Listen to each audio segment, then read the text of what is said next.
Olá pessoal, tudo bem com vocês? Sejam todos muito bem-vindos. Aqui é o professor Eric Matias, do Colégio Maria Angelim de História. Seja bem-vindo ao quadro, ao programa Colégio Maria Angelim no Vestibular. Vamos então começar o nosso conteúdo sobre o Brasil colonial. Bom, para você lembrar, basicamente, o Brasil colonial só foi colonizado, surgiu a partir de 1530. Isso porque lá na época, né, o Reino de Portugal, estava colonizando as Índias Orientais. Quando aquele negócio não conseguiu mais dar certo, então foi organizado a primeira expedição de Pedro Álvares Cabral para o Brasil, que havia sido encontrado e dividido para, né, ser de posse portuguesa a partir do Tratado de Tordesilhas do ano de 1494. Portanto, 1500 finalmente foi a grande época portuguesa. Pedro Álvares Cabral encontrou o Brasil e se relacionou com os indígenas. Dentre os produtos que estavam sendo procurados para aumentar o comércio europeu, foi identificado o pau-brasil, uma árvore nativa que, se você não sabe ou nunca viu, pode encontrar ainda hoje no INPA, aqui em Manaus, por exemplo. Apresenta uma tintura vermelha desde sua raiz até dentro da sua essência, usada para atingir tecidos na Europa. Então, ele foi basicamente o produto inicial da colônia e, assim, também começou-se a primeira a ocupação do território com a vinda dos portugueses para o Brasil, que até tiveram interesse em alugar para, né, ter uma casa própria no Brasil. É como se fosse uma coisa muito chique da época dizer que você tem uma casa no outro lado do mundo, no outro continente, no outro país. Então, isso era um sinônimo de beleza, de luxo para a época. E aí começou o primeiro plano, então, que nós chamamos de capitanias hereditárias, aonde justamente havia uma porção de donatários que alugavam uma porção do território para administrar aquela capitania, povoá-la, colonizá-la, enfim, viver nela. Até que, né, isso não deu certo, porque os índios, né, com suas bastantes revoltosas armas, né, e tudo mais, conseguiram, né, ameaçar o sistema das capitanias hereditárias. E Portugal sentiu que era necessário trazer o governo português para o Brasil, pois nas capitanias hereditárias havia uma dificuldade de comunicação muito grande. E até chegar um socorro da coroa ou um socorro de uma outra capitania, os índios ou uma situação muito emergencial já teria acontecido há um tempo significativo. Por isso, foi instituído o governo geral, né? E o governo geral vai até o começo do século XVII, aonde, então, vinha o governo português para o Brasil através de um representante. Na história, tivemos três: Tomé de Souza, Duarte da Costa e Mendes Sá. Tomé de Souza, como primeiro governador geral, instituiu a vinda dos padres jesuítas para o Brasil, a fim de que a igreja pudesse servir como mediadora entre os colonos e os indígenas, já que os colonos não conseguiam uma comunicação fácil com os indígenas e também os indígenas não conseguiam uma comunicação fácil com os colonos.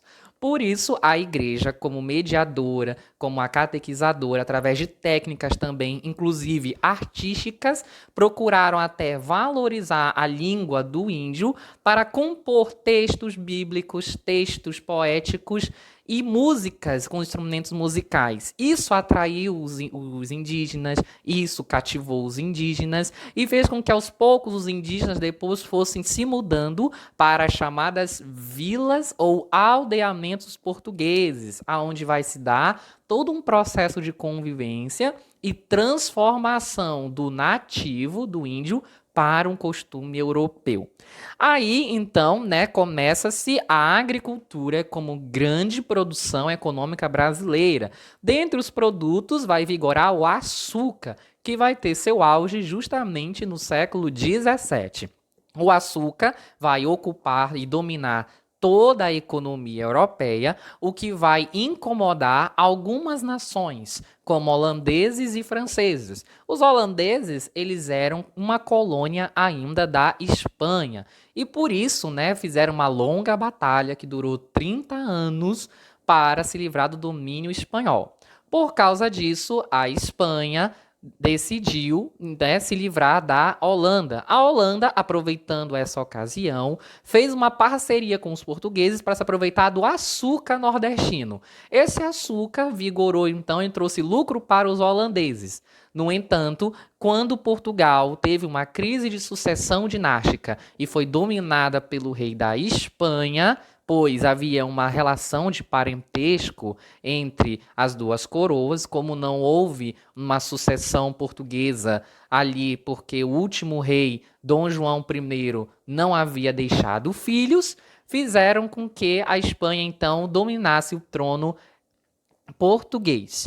E a Holanda, que já estava se livrando do domínio espanhol, retornaria para esse domínio, o que fez ela se revoltar contra Portugal, que outrora foi sua aliada, e por isso dominou a região ali que hoje conhecemos como Brasil holandês, atual Pernambuco, tendo como principal governante Maurício de Nassau. A ideia era justamente pegar todo o açúcar brasileiro, transformar a região num Brasil holandês, estimulando também a vinda dos estrangeiros, no caso holandeses, para o Brasil, o que deu certo por um longo tempo, do século XVII, contudo, depois Portugal perdeu os benefícios exigidos pela companhia holandesa em relação a imposto, em relação a cobranças, em relação à negociação de dívidas. Isso fez com que os portugueses se revoltassem e planejassem a expulsão dos holandeses, o que realmente deu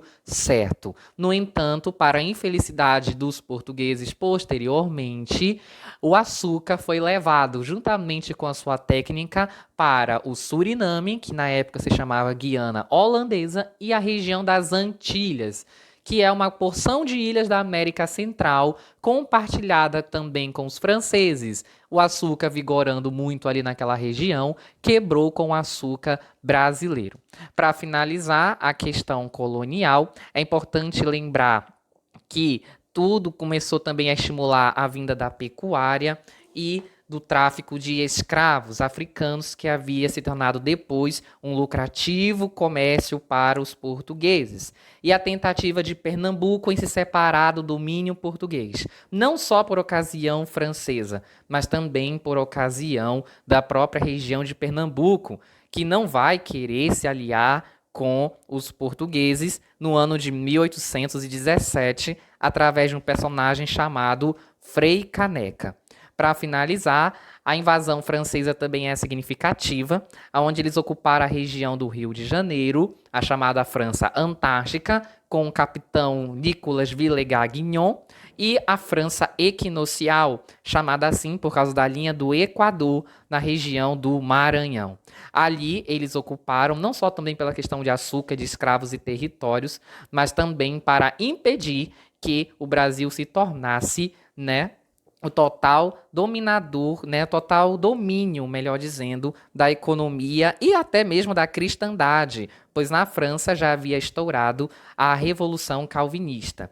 Por isso, né, assim, os franceses ocuparam aquela região, o que depois também foi muito combatido pelos portugueses. Então é isso, espero que você tenha gostado. Na próxima voltamos com uma nova fase na história do Brasil, que é o Brasil Imperial.